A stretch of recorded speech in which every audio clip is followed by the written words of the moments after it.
Also on Monday, the president expressed optimism about talks with Tehran, even though there's still a disagreement over Iran's ability to enrich uranium. CBN's Chris Mitchell reports from Jerusalem. On Monday, Iran's foreign ministry said they will not consider temporarily suspending uranium enrichment. But over the weekend, President Trump said the two sides had made serious progress.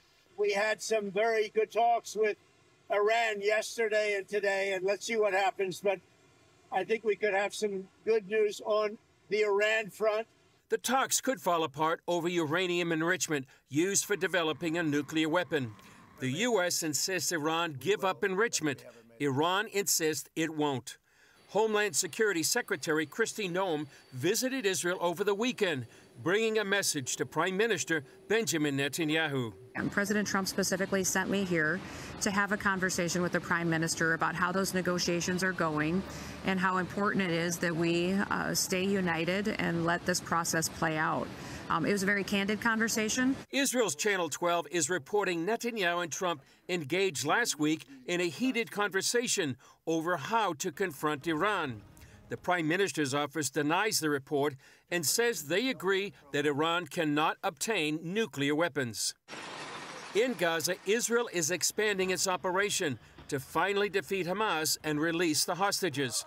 President Trump would also like to see the fighting stop. Likewise with Hamas on Gaza. We want to see if we can stop that. And Israel, we've been talking to them, and we want to see if we can stop that whole situation as quickly as possible.